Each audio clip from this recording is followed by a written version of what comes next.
This is Planet Pulse with a special focus on Scorpio. I'm Jeff Jower. And I'm Rick Levine. Scorpio is a water sign, which astrologically is emotional, and it's a fixed sign, which is immovable, and there's a sense of that intensity of feelings that is expressed by the sign of Scorpio.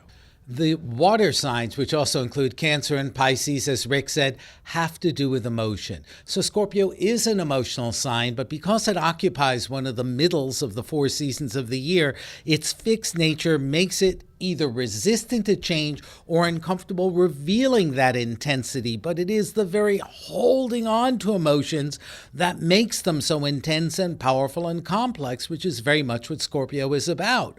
Sometimes we can see Scorpio expressing its passion by looking you in the eye, looking into the depths of your soul, and touching you metaphorically and sometimes physically in a very deep and powerful way. But the other side of Scorpio is the exact opposite. Instead of engaging at this deep level, Scorpio can have the sort of the crossed arms and the passive look that reveals nothing, yet is equally intense. Which one is this? So here's the thing. With Scorpio, the magic is the intensity that Jeff was talking about and that ability to hold and fix energy. And yet the paradox is that of all the signs, Scorpio is the one that really represents transformation. And here's the crazy paradox of Scorpio.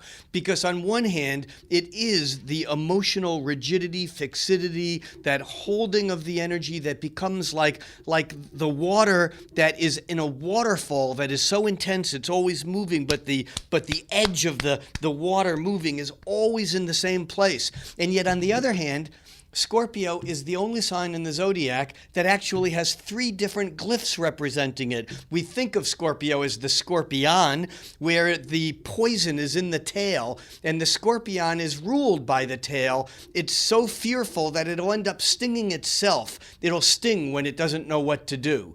But once the scorpion metaphorically learns to hold its poison and transform it, it rises into how we see the scorpion represented in a lot of medieval literature and ancient Greek literature, and that's as the eagle, which is the higher manifestation. The eagle actually can gain altitude and consciousness, which Scorpio does well. It has that total consciousness, and it only swoops down for the food rather than out of fear. It swoops down and kills in order to eat.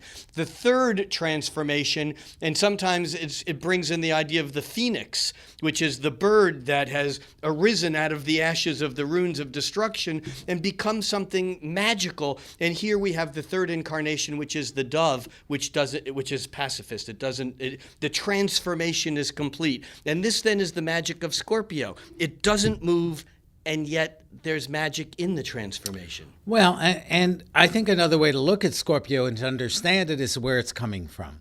It follows Libra, the sign of relationship where we meet others.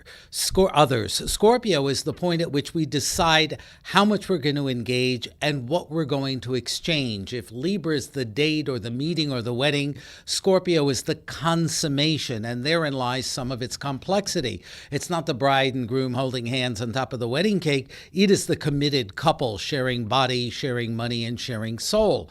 Another way to look at it is that Scorpio is the opposite of Taurus. The mid-spring sign in the Northern Hemisphere, Taurus, is very much about contentment based upon the coming rest of the spring and summer. Scorpio is about mid-fall preparation for winter. It's about hunger. It's about being aware of what things cost, because we're not going to have a new growth season until next year. So Scorpio is very much about measuring what goes on in relationships as well as measuring what goes on in material exchange. Yeah, the thing about Scorpio following Libra, in Libra, you're right, there's this sense of balance, that's that perfect Indian summer day where it's not winter yet, but it's no longer summer, but the leaves are beautiful and everything's in balance. It feels nice. It's pretty. And yet when the sun moves into Scorpio and we get closer to Halloween, which is one of Scorpio's key holidays, so to speak, where the veil between life and death is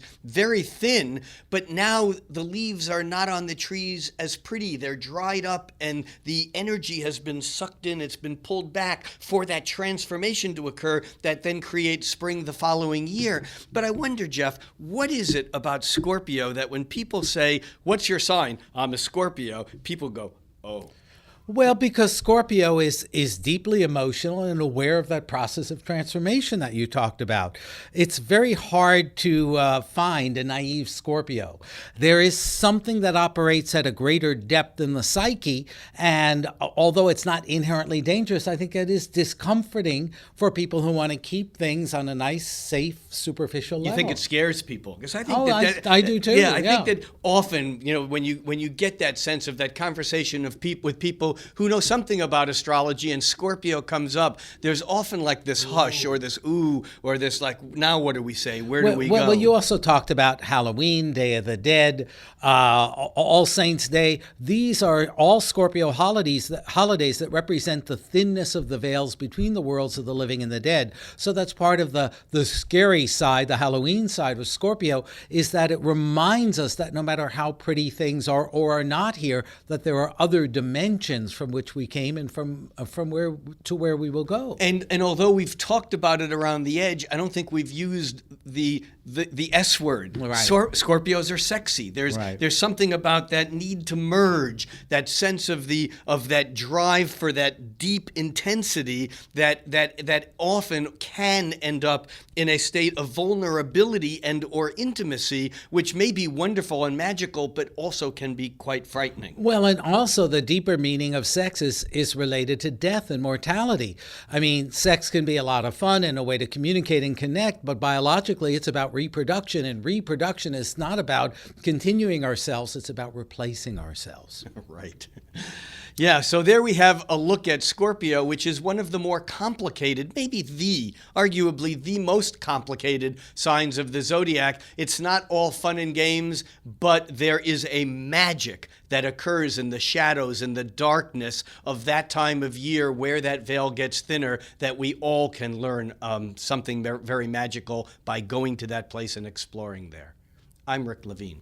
And for Planet Pulse, I'm Jeff Jower.